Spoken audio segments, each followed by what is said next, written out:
Всем огромный привет! Поговорим сегодня о влогах канала Семья Бровченко. Ставьте лайки, пишите комментарии, подписывайтесь на YouTube канал, присоединяйтесь к телеграм-чату. Ссылка в описании.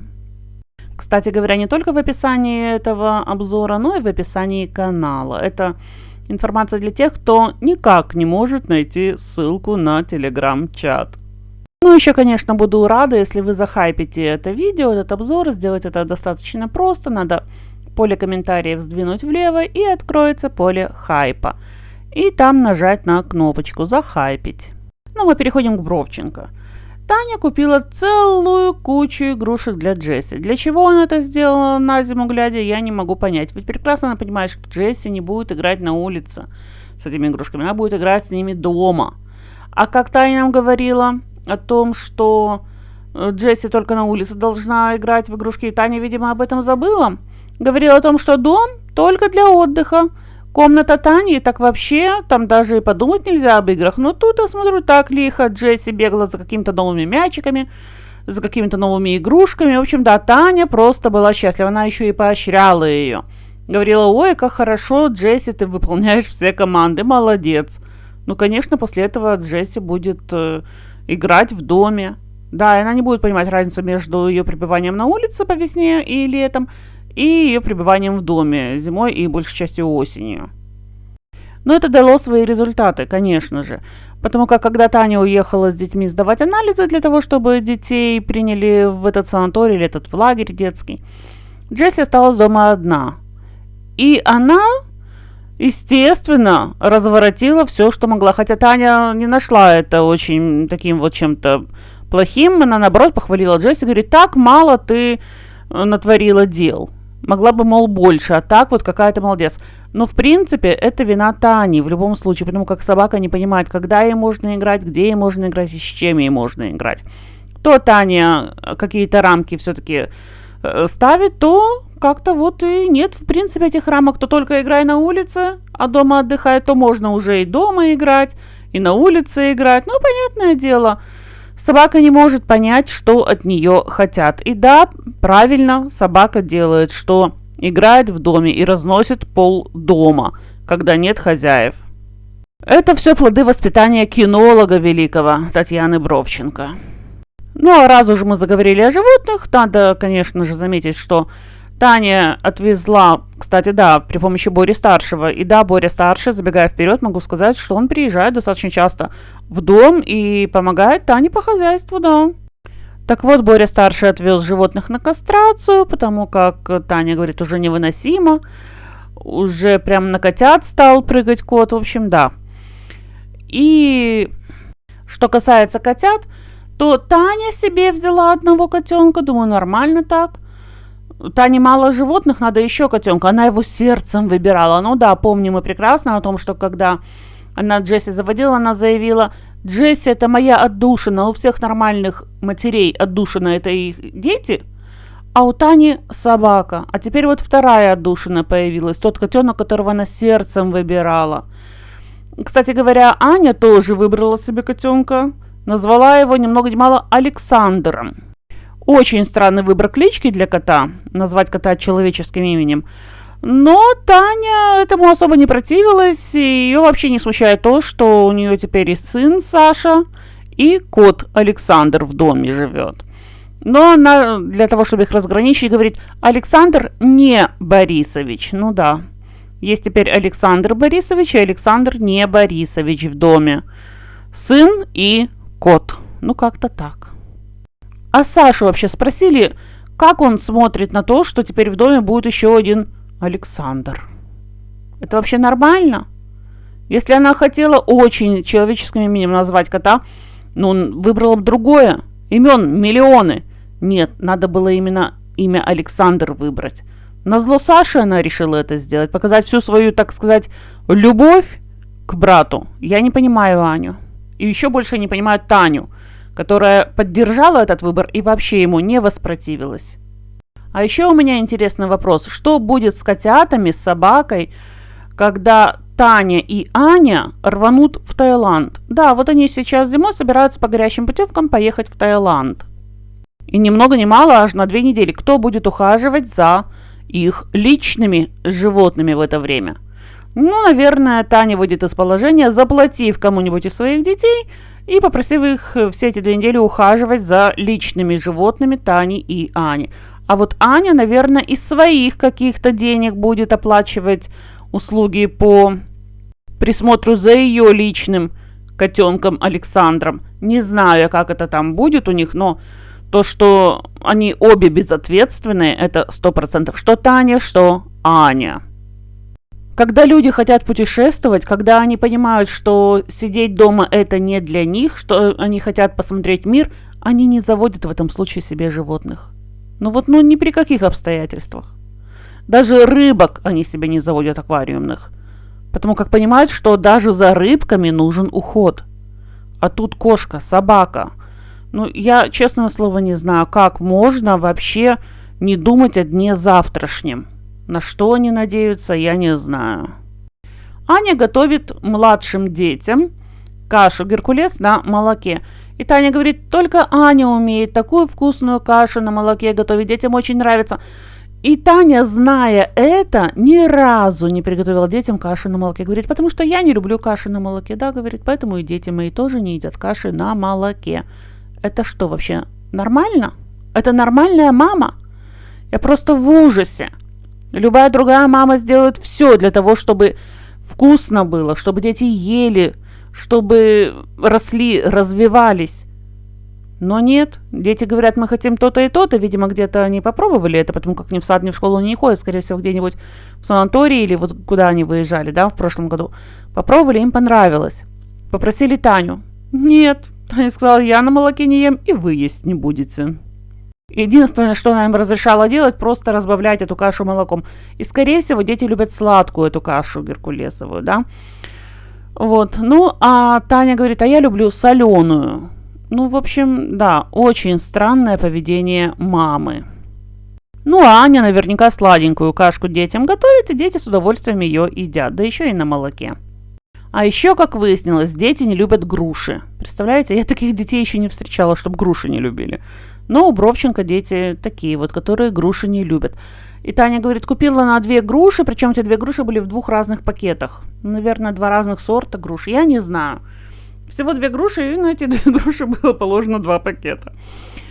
Вот. И Таня заявила, что вот она поест эту груша твердых сортов, и, может быть, поделится с Борей младшим, а потом еще и Максим захочет кусочек, и еще и Максиму кусочек выделит. И все, мол, наелись. Груши они уже поели. А Боря младший смотрит на нее и кивает, говорит, да, все, я поел уже, мне хватит. Думаю, разве так можно? Ты, получается, подразнила детей, да и все. А что дети могут другое сказать на камеру? Конечно, они скажут, все, мы не любим груши, мы не хотим ничего есть. Да, все, что ты делаешь, мама, ты делаешь правильно. Ты у нас лучшая мама на свете. Не знаю. Кстати говоря, забегая вперед, могу сказать, что это лучшая мама на свете, так сказать. Отправила детей в лагерь и не посмотрела, что за одежду они с собой взяли. Хотя она говорила о том, что вот я проверила все их чемоданы, и да, чтобы все они взяли нужное с собой. А в лагере Саша оказался в рваных каких-то брюках. Прям вот на колене у него огромная дыра, зияет. Разве это нормально? Неужели Таня не видела, какие вещи она ему с собой дала? И неужели нельзя было 2 пары брюк дать? Знаю о том, что это мальчишки, да и в принципе, даже если бы она девочку отправляла, надо с собой что-то взять еще на запас. Хотя бы из тех соображений, что что-то запачкается, что-то чистое ребенок на себя наденет. Хотя бы 2 пары брюк с собой дать. Я уже не говорю о том, чтобы 3 или 4. На 2, нет, на 3 недели поехали дети в лагерь. 3 недели и 1 пара брюк. Я не удивлюсь, если по 1 футболке с собой дети взяли. По 1 набору нижнего белья, например, с собой дети взяли. А Таня сказала, да, нормально. Я просто в ужасе. И вот среди всех детей в этом лагере Саша один, такой, у которого на брюках дырка. Все дети нормально одеты, а Саша прям я не знаю. Даст Бог, вожатые обратят внимание на это дело и зашьют ему эту дырку на этом колене. А если нет, так и будет продолжать ходить с этой дырой. Ужас. Кстати говоря, мне не совсем понятно, почему дети берут с собой еду в этот санаторий, ну или в этот лагерь, причем в достаточных количествах. Очень много всего Таня купила им с собой поесть. Ну, часть, наверное, она рассчитывала на то, что они в дороге съедят, ну а большую часть, конечно, она оставила для того, чтобы они ели в лагере. Но опять же, скорее всего, это не разрешено администрацией лагеря, поэтому все, что они привезли, я думаю, они привезут домой обратно. А себе, я так понимаю, на свои личные деньги, на свои карманные дети купили в магазине сок. Несколько таких вот тетрапаковских упаковок. Таня считает это нормальным, видимо, давать с собой еду в лагерь. Но зато она не считает нормальным кормить детей дома нормально. Она их не кормит практически дома. Или она решила показаться такой идеальной матерью вот перед руководством лагеря, и, может быть, перед опекой даже. Показать, смотрите, вот даже в лагере, даже в санатории, и то я им даю с собой еду, да еще и посмотрите, в каких количествах. А вы будете говорить, что я их дома не кормлю. Вранье. Я думаю, именно так Таня и сказала бы, если бы с ней завел разговор кто-нибудь из представителей органов опеки. Ну, а что касается, кстати говоря, кормления детей дома, то Таня заказала в ленте онлайн, сделала заказ, какие-то продукты, и, среди прочего, была такая вот пачка гречки. Я так думаю, там был килограмм, не больше той гречки. Но Таня сказала, им больше не надо, потому как у них гречка еще в хозпостройке есть. Думаю, в хозпостройке у вас там еще крупы какие-то остались. Я так думаю, что уже можно забыть о тех крупах, потому как там наверняка уже и мыши, и даже, возможно, еще и крысы. И они уже съели все те крупы. Но Таня свято верит в то, что запас гречки у нее там где-то в хозпостройке еще есть. Говорит, надо дождаться Бори, чтобы Боря достал. А сама никак. Говорит, я научилась обходиться без Бори старшего. Тяжело, но тем не менее я справляюсь. Где мастеров вызову, где сама, мол, с Аней буду делать ремонт. Надо только, чтобы Боря старший приехал и вынес бы все вещи, допустим, из игровой. Да, а Аня с Таней уже как-нибудь там ремонт доделают. То есть не может Таня жить без Бори на 100%. То детей в лагерь отвезет Боря, ну опять же не совсем в лагерь, а вот на ту остановку, откуда потом их централизованный автобус забирает. То еще что-нибудь Боря придет сделать, то шпалы вместе с Павлом, насколько поняла, перенесет. Куда-нибудь туда за дом их унесет, те шпалы. То еще что-то сделает по дому. И, о чудо! Он научил Таню, Таня к своему возрасту, она не знала, как правильно снимать показания счетчика электрического, например, да. Он научил ее это делать и научил ее мыть плиту. Во как!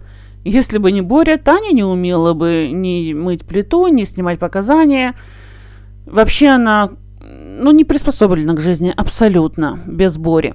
И в то же время надо помнить о том, что инициатором их разъезда была именно Таня. Несколько раз она повторяет о том, что Боря был бы не против продолжать жить с Таней. Это ее инициатива, она захотела. И, в принципе, она эту кашу заварила, ей ее и расхлебывать. А Боря что? Боря, я так думаю, не пропадет без Тани. У Бори вон на подхвате и Тимофей, и Павел, которые вот с ним живут отдельно. Кстати говоря, Тимофей уехал на ночевку к другу, то есть практикуется это дело, да, продолжает практиковаться в их семействе. Вот это вот непонятная какая-то ночевка. Вот. Ну, а Таня, видимо, в благодарность за то, что Боря хоть что-то, но делает в доме, хотя, как по мне, так Боря делает там львиную долю всех работ. Она передала ему туда в квартиру 3 куриные, будем так говорить, ножки. Целых 3 куриных ножки, представляете? Боря говорит, ой, Таня передала, вот еще, мол, горячие. Ну да, действительно. Какая Таня заботливая мать. Целых 3 куриные ножки на 2. Почему? Потому как я уже говорила, Тимофей на ночевке.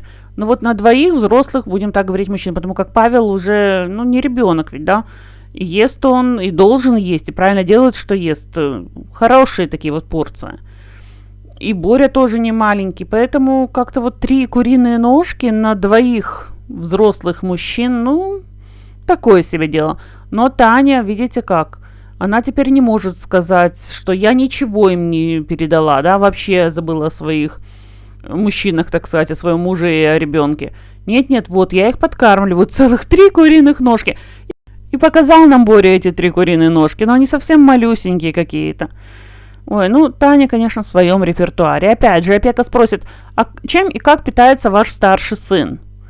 Таня скажет, а я кормлю, да, несмотря на то, что живет отдельно от меня, вместе с папой, все равно кормлю его, да, вот как могу, теми, мол, подкармливаю. Ну, вот что-то вроде того. Ну да. Если послушать Таню, то все у нее в семье просто идеально. Ну и опека, кстати говоря, считает, что это просто, ну, чуть ли не идеальная семья, да. Все замечательно, все хорошо. Обращались в опеку, и из опеки приходили отписки. Все нормально, все хорошо, и никаких претензий у опеки к этому семейству нет. Дети одеты и обуты, у каждого есть свое спальное место и место для занятий, для уроков. Все нормально. Вот так. Ну а сейчас дети еще будут ходить на какой-то кружок лепки, что ли, или аппликации. В общем, Таня записала даже Максимку на этот кружок, говорит, ну что же, если с родителями надо ходить, мол, Таня тоже походит. Думаю, ну наконец-то. Но опять же, не знаю, как надолго Тане хватит водить Максима и заниматься с ним там. Вот, футбол, есть такой кружок, но Саша уже слишком большой для этого дела. Максимум, кого могут туда записать, это Боря-младший. Вот, я подумала, а почему бы сейчас вот не задуматься о спортивной карьере, возможно, Максима, и спросить, может быть, Максим подошел бы в этот кружок, да, вот где футболом занимаются, или это секция спортивная, как это правильно назвать. Ну, раз с малолетнего такого вот возраста берут, ну, спросите, куда можно Максима еще записать. Ему наверняка понравится общение со сверстниками, наверняка понравится быть в социуме, в коллективе. Максим очень общительный ребенок, и я думаю, только на пользу ему это все пошло бы. Плюс еще и развивался бы физически, ну почему бы и нет? Но Таня спохватилась слишком поздно. Она все эти секции и кружки обнаруживает только тогда, когда ее дети выходят из того возраста, когда принимают в эти секции и кружки. Кстати, вопрос айкидо, я так понимаю, уже закрыт.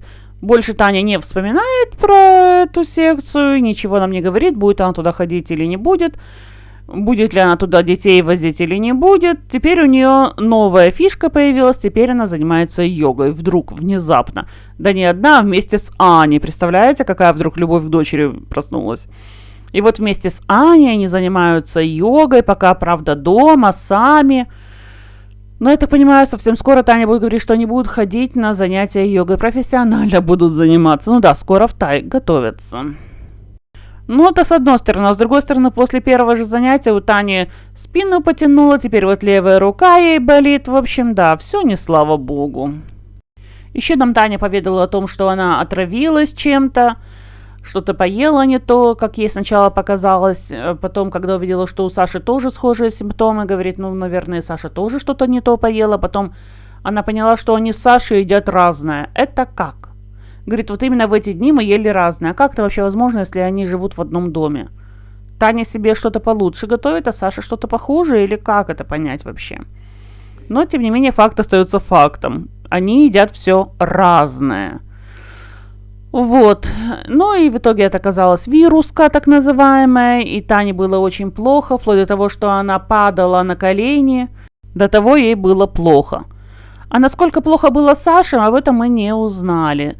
Таня нам подробностей про Сашу не рассказывала. Главное, что Тане было плохо, девочки, солнышку. Пожалейте всем миром Таню. Таня у нас центр мироздания. Не дети, нет. Ну, а что касается приготовления еды в доме, Таня говорит, пока буду готовить сама. Не знаю, правда, до какого момента. А потом, говорит, возможно, буду заказывать онлайн из ленты готовую еду. Нормально так. То есть Таня, тот человек, который не работает, сидит дома сутками напролет, она решила, что она будет заказывать еду готовую.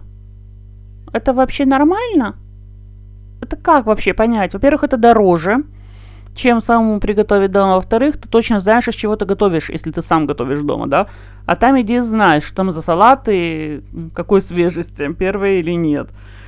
Ну и так далее, какие там ингредиенты и прочее, прочее, прочее. Но Тане лень готовить. С одной стороны. С другой стороны, у нее для этих целей есть Аня. Аня вроде бы неплохо готовит.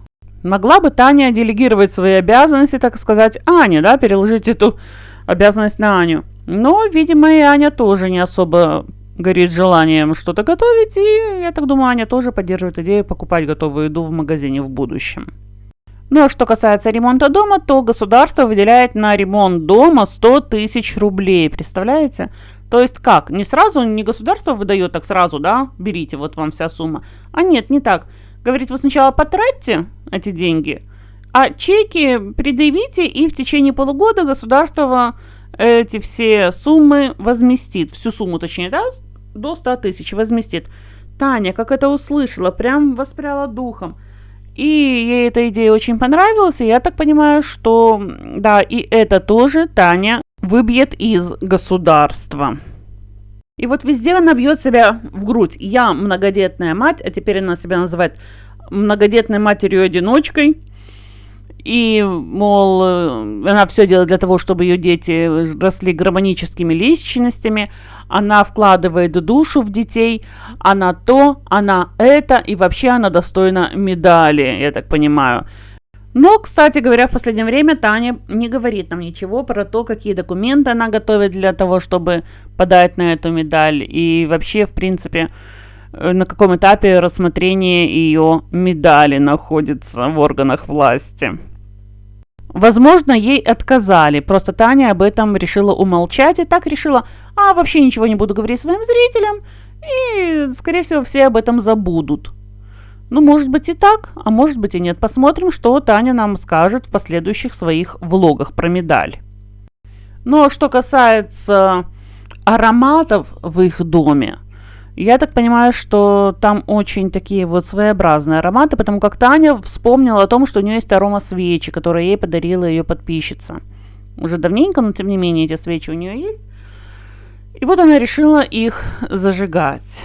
Ну, думаю, да, наверное, не зря, неспроста это Таня делает. Сейчас зима, двери, окна особо-то и не откроешь. Ну, не двери, а окна, да, вот на улицу. И поэтому, да, не проветрить.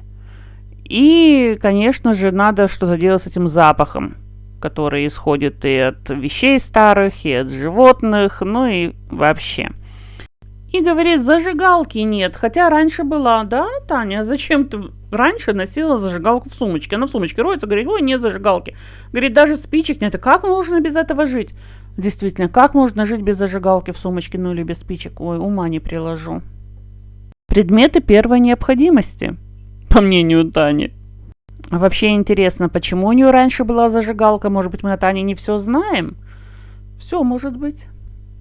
Ну, а что дальше нам покажет Таня, мы увидим в ее следующих влогах. На этом я с вами прощаюсь. Всем огромное спасибо, кто досмотрел до конца. Всем пока!